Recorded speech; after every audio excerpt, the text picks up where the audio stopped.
It doesn't look like much, does it? But if there's a single artifact more important to gaming than this little sliver of silicon, I can't think of it. The 6502 chip was the backbone of American home video game development. Its variants and descendants powered the Apple II, the Atari 2600, the Commodore 64, the NES, and the SNES. Cheap and simple, the 6502 was the engine that drove much of assembly language game programming for generations. Today's video games are driven by hardware of exponentially greater power, yet they function on fundamentally the same principles: binary ones and zeros, harnessed and transformed into metaphors, creating fantastic adventures.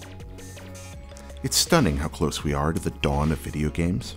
Most of the video game industry's pioneers are still living. Only a year ago, I stood beside Steve Russell, arguably the inventor of computer games, and played Space War. Old and new are very relative ideas in the vocabulary of games. I've been thinking about that, and as I've been thinking about it, I've come to an awareness. Aging is a fearful process.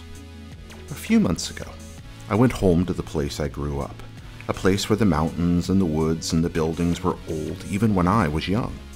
Now I've grown older, and when I returned, I saw the ancient places becoming more ancient. Even the best preserved among them showed the passage of time since my childhood memories. I wasn't surprised, but I also wasn't comforted. I'd never felt so truly old. I find myself afraid of my own irrelevance, my own impending obsolescence. I look around at the world, and I see things changing, and I wonder, can I continue to change with them? Will I become one of those people I always feared I might? Just watching the world go by, not knowing how to take part in it any longer. I'm a man who's chosen to devote much of his adulthood to the study of a children's toy. I balance the checkbooks and tragedies and responsibilities of adulthood alongside a conviction that there's merit in keeping a finger on the pulse of fantasy and wonder, that's a worthwhile way to spend the days of my life. I can't tell you how often I doubt that reality. How many nights I hold my head in my hands and wonder if I'm wasting the precious gift of life.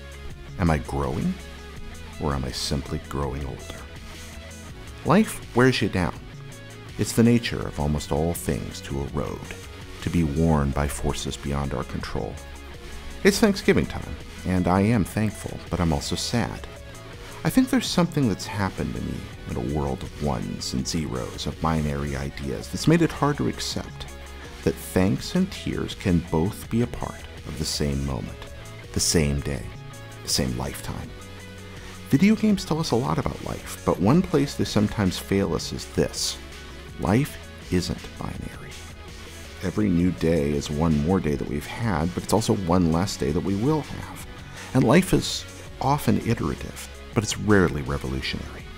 There can only be so many turning points. For most of us, change happens slowly but relentlessly and profoundly. And we grow into a new version of ourselves, maybe a better one, maybe a worse one, as the years pass.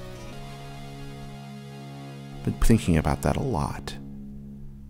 Thinking about myself and looking at what I love, and wondering how each reflects on the other.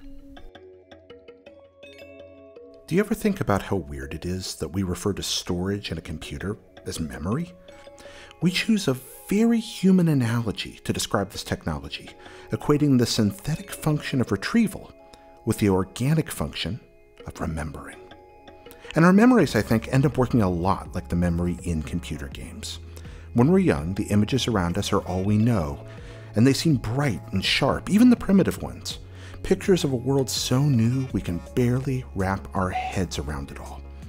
As we grow older and we gain more context, we begin to see the rough edges and pixelated shape of those memories, the flaws and the glitches of our earlier selves, and we recontextualize and we question the changes. And when questioning comes from deep within, it sometimes comes with fear. But remember this: fear and doubt are the most necessary and natural companions to real growth. To know fear and move through it is the very substance of maturity. All the potential in the world takes us nowhere fast if we don't pass through the crucible of doubt, because doubt is the inevitable, inescapable ally of faith and hope. Recognizing a changing world and finding our place in that change is an intrinsic part of a life worth living. We'll explore that next time on Hop, Blip, and a Jump.